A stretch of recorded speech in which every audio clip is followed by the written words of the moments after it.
出大事了！中国民众造反了，多地发生攻击政府事件。中国政府暴力执法，把民众当作血包压榨，导致中国官民关系紧张，爆发大范围造反潮。这里是护心木 TV， 我是小星，请支持我的朋友帮我点赞，并按下热推按钮。下面我们来看看详细报道。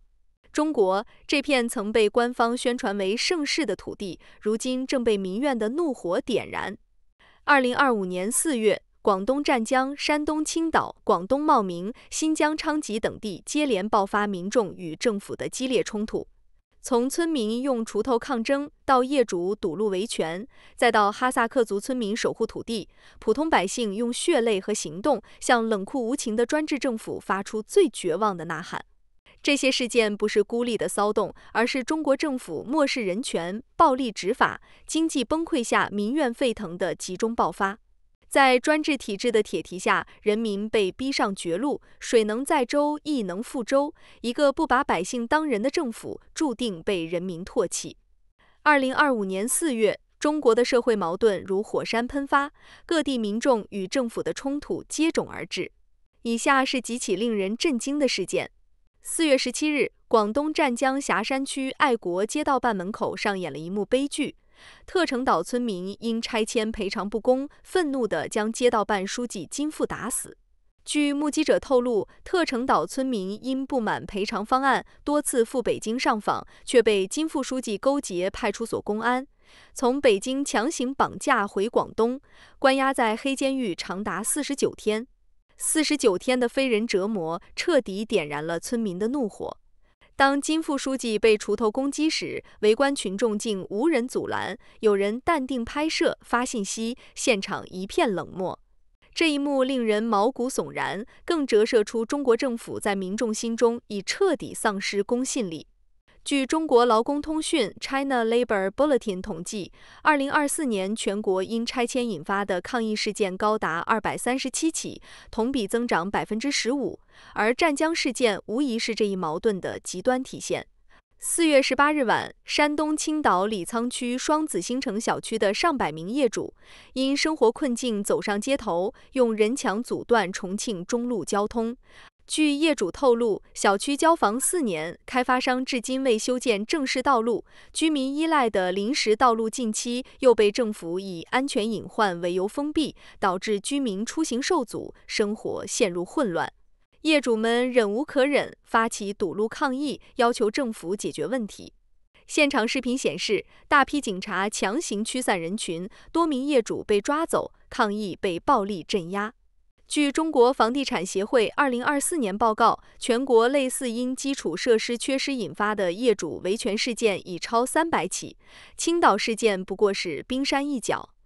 4月18日，广东茂名高州市镇江镇水域村的村民因镇委书记带头强挖祖坟，愤怒地将棺材板抬至书记家超市门口抗议。祖坟被毁是对村民文化与尊严的极度践踏。这一暴行彻底点燃了村民的怒火，村民们用棺材板无声控诉，表达对政府暴行的极度抗争。据当地消息，强拆祖坟是为推动土地开发，背后涉及地方政府与开发商的利益勾结。2024年，全国因征地拆迁引发的暴力冲突事件占劳资纠纷的25%，茂名事件正是这一乱象的缩影。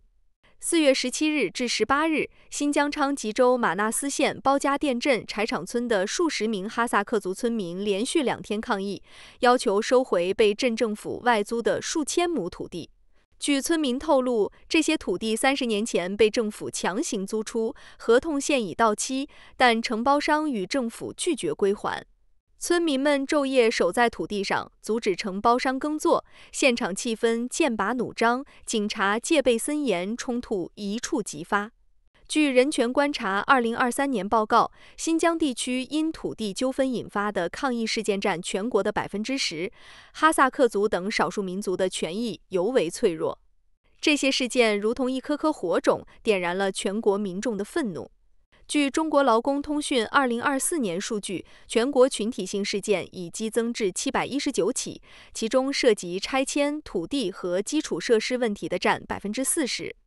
2025年4月仅半个月，各地抗议事件已超50起，涉及数万民众，民怨之深令人触目惊心。为何民怨如潮水般汹涌？答案在于中国政府在专制体制下对人权的彻底漠视。近年来，中共当局收紧言论自由，强化监控，暴力执法愈演愈烈，民众的生存尊严被无情践踏。以下是导致民怨沸腾的几大根源。从湛江村民被关黑监狱，到青岛业主被警察抓捕，再到新疆村民被严密监控，暴力执法已成为中国政府应对民怨的标准答案。在茂名水域村，镇委书记带头毁坟，视村民的传统文化为无物，这种行径无异于对人性底线的挑衅。据人权观察2023年报告，中国政府在维稳行动中使用暴力手段的案例占抗议事件的70%，包括殴打、非法拘留和酷刑。湛江金副书记之死虽是极端事件，却反映了民众对暴力执法的极度绝望。每当抗议发生，政府的第一反应不是解决问题，而是封锁信息。湛江事件中，现场视频迅速被网络审查删除；青岛堵路抗议的报道被官方媒体屏蔽；新疆哈萨克村民的呼声更是难以传出。据自由之家2024年报告，中国网络自由度评分仅为10分，满分100，位列全球倒数第一。政府的防火长城不仅封锁了真相，也封杀了民众的希望。当前中国经济面临前所未有的危机，外资撤离，房地产泡沫破裂，青年失业率飙升。据国家统计局数据，2024年中国实际使用外资同比下降8.2%，青年失业率高达18.1%，经济下行直接加剧了民众的生活困境。湛江村民因拆迁赔偿不足无法安居，青岛业主因道路问题生活受阻，茂名村民因土地被毁失去根基，新疆哈萨克村民因土地被占无法谋生。这些抗议的背后是经济崩溃下民众的生存危机。中国政府常以没有国哪有家蛊惑民心，但事实却是，政府与民众的关系已如火药桶，随时爆炸。湛江村民对金副书记的攻击，围观群众的冷漠，折射出政府公信力的彻底崩塌。青岛业主的堵路抗议，茂名村民的棺材板控诉，新疆村民的守土行动，无不体现出民众对政府的极度不信任。据2024年艾德曼信任度调查，中国民众对政府的信任度仅为45%，创10年新低。这些冲突事件绝非偶然，而是中国专制体制的必然产物。在这一体制下，政府与民众的矛盾已到了不可调和的地步。中国政府将维稳置于人权之上，视百姓为威胁而非公民。湛江村民被关黑监狱49天，青岛业主被暴力清场，新疆哈萨克村民被警察严控，这些事件无不体现出政府对人权的蔑视。据联合国人权理事会2023年报告，中国在新疆、香港等地的人权侵害行为可能构成反人类罪。然而，政府非但不反思，反而变本加厉，用铁拳扼杀一切反抗。茂名水域村的强挖祖坟，湛江特城岛的拆迁黑幕，新疆柴场村的土地纠纷，背后都有地方政府与开发商的利益勾结。据透明国际2024年腐败感知指数，中国排名全球第80位，腐败问题在基层尤为严重。地方政府为追求经济增长，不惜牺牲民众权益，强拆、征地、毁坟成为常态。表面上，中国宪法保障公民的言论、集会自由，但现实中这些权利形同虚设。青岛业主的合理诉求被暴力镇压，湛江村民的上访换来黑监狱，新疆村民的土地诉求无人理会。据中国劳工通讯2024年数据，全国80%的维权行动以失败告终，超60%的抗议者面临拘留或处罚。法律成了政府的工具，而非百姓的保护伞。新疆柴场村的哈萨克族村民抗议，是少数民族权益被剥夺的缩影。在新疆，政府以反恐为名，长期压迫维吾尔、哈萨克等族群，土地被强占，文化被摧毁。据人权观察2023年报告，新疆地区的土地纠纷多与政府强制征用有关，少数民族的抗议往往被扣上分裂国家的帽子，遭到更严厉镇压。中国政府的喉舌日日宣扬“没有国哪有家”，试图用民族主义绑架民心。然而，事实却是，国家是由千千万万个小家组成的。当小家都活不下去，所谓的国又有什么意义？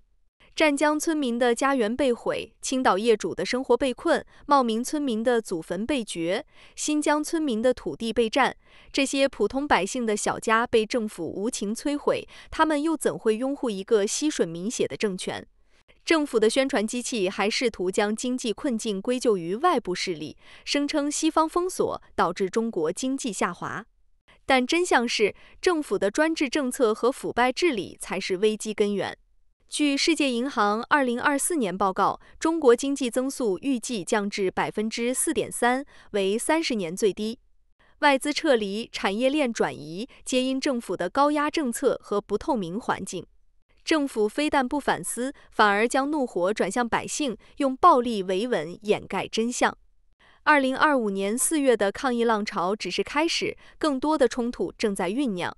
据网络消息，江苏苏州、四川成都等地也爆发了类似拆迁和土地纠纷的抗议。湛江的锄头、青岛的人墙、茂名的棺材板、新疆的守土行动，点燃了全国民众的怒火。若政府继续以暴力镇压应对，这股民怨必将如燎原之火，席卷全国。这些事件不仅是对政府的控诉，更是对专制体制的挑战。在政府高喊中华民族伟大复兴的今天，百姓却连基本生存都无法保障，这种反差正在撕裂社会信任。国际社会也开始聚焦中国的人权危机，西方媒体多次报道湛江、新疆等地的事件，质疑中国所谓和谐社会的真实性。若问题持续恶化，不仅会动摇政权根基，还可能引发更大的社会动荡。中国这片曾以勤劳人民自豪的土地，如今却被专制与暴力的阴霾笼罩。湛江村民的锄头声，青岛业主的堵路抗争，茂名村民的棺材板，新疆哈萨克族的守土呐喊，无不诉说着同一个真相：中国百姓的血泪正在被无良政府榨干。这些抗议事件揭露了专制体制的丑陋本质：人权沦丧、贪腐横行、法律虚设、民族压迫。政府的没有国哪有家，不过是欺骗民心的谎言。真正的国家是由每一个小家的幸福组成的。当小家被摧毁，人民必将奋起反抗。台湾的同胞们，当你们看到这些事件，请不要冷眼旁观。中国百姓的悲剧是专制体制下人性的扭曲，也是对每一个关注公平正义之人的警醒。今天，他们为拆迁、为道路、为祖坟、为土地抗争。明天，他们的怒火可能点燃更大的变革。谁来为这些百姓撑腰？是时候让世界听见他们的声音，让正义刺破这黑暗的牢笼。